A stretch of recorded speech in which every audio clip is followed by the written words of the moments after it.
दोस्तों, क्या आपके पौधे में भी बिल्कुल भी ग्रोथ नहीं हो रही है, डालियाँ सूखी हुई नज़र आ रही है? तो इस वीडियो में मैं आपको बताऊंगी सूखी हुई डालियों में भी नई स्प्रॉटिंग, नए शूट्स हम कैसे निकालें। तो उसी के बारे में आज इस वीडियो में बात करेंगे। इस पौधे को आप देख सकते हैं कि कैसे ये रूखा सूखा था, लेकिन अब इसके हर डाल पर नए नए ब्रांचेस आ रहे हैं। तो ये किस तरीके से पॉसिबल हुआ है वही मैं आपके साथ शेयर करने वाली हूँ, बिल्कुल आसान और घरेलू तरीके से, 100% ऑर्गेनिक वे से। तो दोस्तों, आपका अपने ही gardening channel gardening with moms में एक बार फिर से बहुत बहुत स्वागत है। दोस्तों, ये देखिए, ये मेरा रोज का पौधा है और आप तो जानते ही हैं विंटर सीजन गुलाब के लिए एक बेहतरीन मौसम है अच्छे से ग्रो करने के लिए और बहुत सारे अच्छे अच्छे खूबसूरत फ्लावर प्रोड्यूस करने के लिए। लेकिन कभी कभार हमारा पौधा जो है अंदर से बहुत ज़्यादा बीमार और वीक रहता है, तो उसमें जो है विंटर सीजन में भी कोई बदलाव नहीं आता है, बिल्कुल भी वो ग्रोथ नहीं कर पाता है। और जब तक कि उसमें नई ग्रोथ नहीं होगी, फ्लावर नहीं बनते हैं। क्योंकि रोज़ का पौधा हो या कोई भी पौधा हो फ्लावर वाला, जब तक कि उसमें न्यू ब्रांचेस आप नहीं देखेंगे तब तक कि उसमें नए फ्लावर नहीं खिलते हैं। पुराने ब्रांचेस में अगर ग्रोथ नहीं हो रही है तो वो आपको ध्यान देना है कि आपके पुराने ब्रांचेस में ग्रोथ कैसे हो। तो उसके लिए जैसे ही आप देखें कि कोई ब्रांच सूख रहा है या फिर फ्लावर खिल के 3 से 4 दिन हो गए हैं, आप वहाँ नीचे से कट कर दें। जैसे ही आप कट करेंगे और आपका पौधा हेल्दी है, 2 से 3 दिनों में वहाँ पर इस प्रकार से न्यू शूट्स निकलना स्टार्ट हो जाएगा। अगर न्यू शूट्स निकलना स्टार्ट नहीं हुआ है तो वहाँ से ब्रांच आपकी काली होती जाएगी और धीरे धीरे आपका पौधा सूखता चला जाएगा। इसीलिए जब कोई फूल खिल चुका है तो उसे 3 से 4 दिनों के बाद आप कट जरूर कर दें। दूसरा काम जो आपको ध्यान देने वाली बात है, जैसे नर्सरी से आप कोई पौधा खरीद के लाए हैं तो इस तरीके से उसमें जो है बडिंग की हुई होती है। तो ये जो बडिंग वाला एरिया है, ये आपको मिट्टी से बहुत ज़्यादा ऊपर इस तरीके से, ये गलत तरीका है, नहीं लगाना है। और सही तरीका क्या है वो भी मैं अभी आपको दिखाऊंगी। इससे क्या होगा कि आपका यहाँ से जितना दूर मिट्टी से रहेगा ये चीज़, यहाँ से नए शूट्स निकलना मुश्किल है, बहुत कम निकलेंगे। पौधा अगर आपको घना और बुशी बनाना है तो नीचे से आपको ज़्यादा शूट्स नहीं मिलेंगे। अगर आप ये गलती नहीं करना चाहते हैं तो जो नर्सरी से आप पौधा लाए हैं और ये जो बडिंग वाला पार्ट है, ये बिल्कुल आप इस तरीके से जैसे इसमें लगा हुआ है नीचे की तरफ रखें। बडिंग जहाँ से की हुई होती है, अक्सर नर्सरी का जो पौधा होता है वो आप मिट्टी के बिल्कुल नज़दीक रखें। उससे क्या होगा कि वहाँ से 4 से 5 अच्छे हेल्दी शूट्स निकलेंगे। बिल्कुल रूट के पास से जो शूट्स आप देखेंगे वो काफ़ी ज़्यादा थिक और स्ट्रॉन्ग होंगे। तो जितने ज़्यादा थिक और स्ट्रॉन्ग ब्रांच होगा उतनी ज़्यादा वहाँ से नए नए शूट्स निकलने की संभावना होती है। इस तरीके से बडिंग वाला जो पार्ट है उसको बिल्कुल मिट्टी के नज़दीक रखें, ना कि मिट्टी के ऊपर। तो ये आप जब नर्सरी से पौधा खरीद के लाएं तो इस तरीके से ज़रूर लगाएं। दूसरा काम आपको जो करना है, जो भी ब्रांचेज आपका ख़राब होता नज़र आ रहा है उसको आप जैसे ही देखें वैसे ही कट कर दें। नेक्स्ट काम जो आपको करना है, मिट्टी आपको लगातार ढीली करते रहना है। जमी हुई मिट्टी में आप कोई भी फर्टिलाइज़र कुछ भी डाल लेंगे, पौधे को उतना ज़्यादा असर नहीं होगा जितना कि होना चाहिए। तो मिट्टी आप ऐसे भी फर्टिलाइज़र नहीं भी दे रहे हैं तो आप मिट्टी को इस तरीके से गुड़ाई करते रहें हमेशा।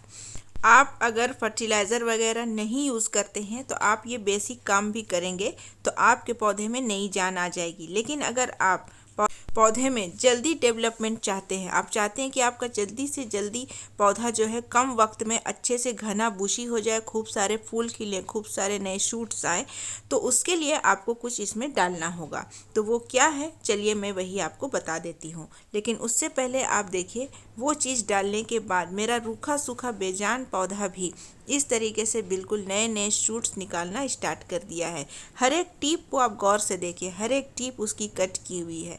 जितने भी टीप हैं सब मैंने कट कर दिए। टीप ऊपर से आप कट करेंगे तो नीचे से भी स्प्रॉटिंग होगी और जहाँ से बडिंग एरिया है वहाँ से भी स्प्रॉटिंग होगी।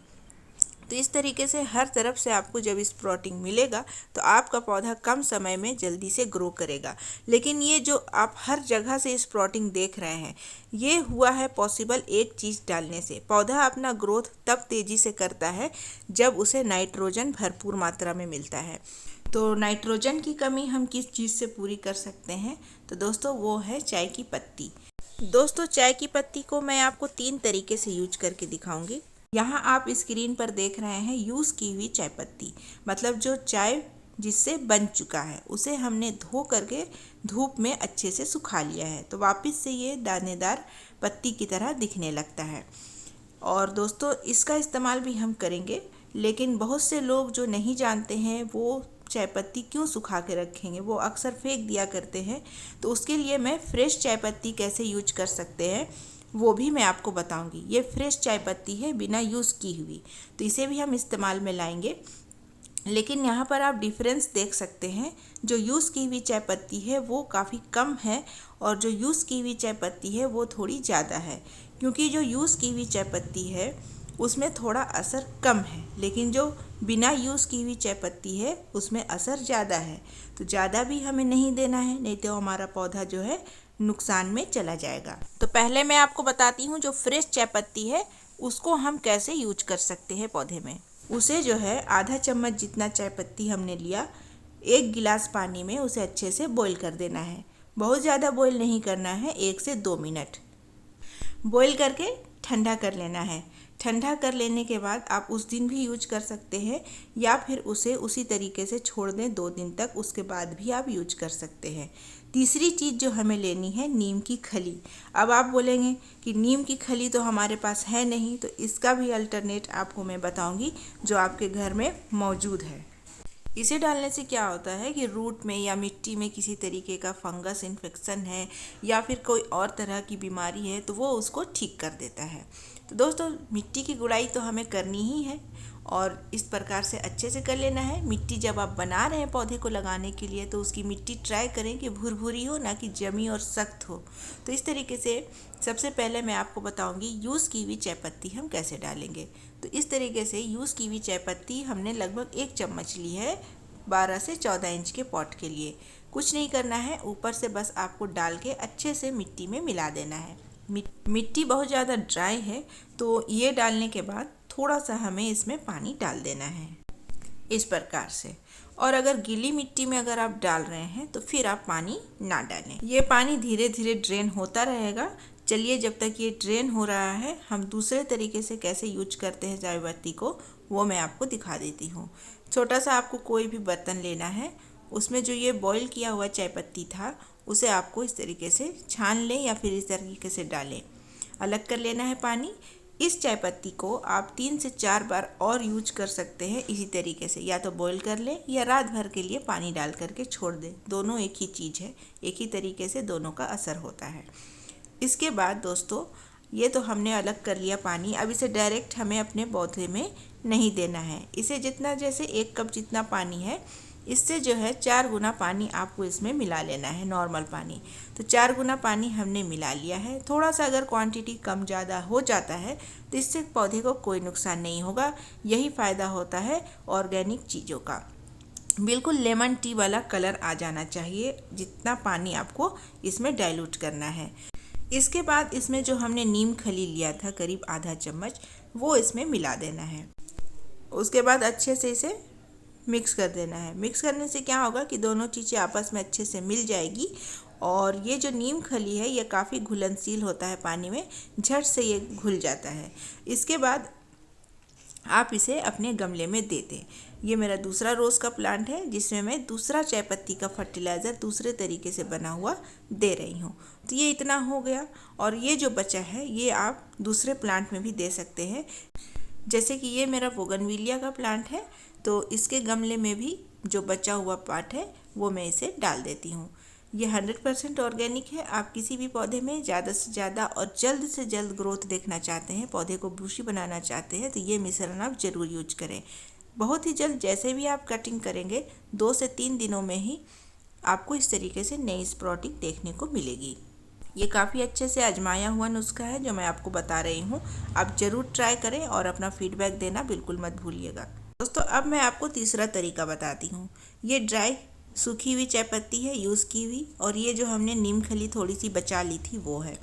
दोनों को आपस में मिक्स कर दें। क्वांटिटी आप देखें कि मैंने कितना लिया है और ये कितना है। इस प्रकार आपस में दोनों को मिक्स कर दें। और जो सूखी हुई चाय पत्ती हमने डाली थी, तो इस प्रकार से आप या तो सूखी हुई चाय पत्ती डालें, और अगर आपके पास नीम खली है तो आप नीम खली के साथ मिक्स करके डालें। अगर आपके पास नीम खली नहीं है, चाय पत्ती के अलावा और कुछ डालना चाहते हैं, तो हल्दी डालिए।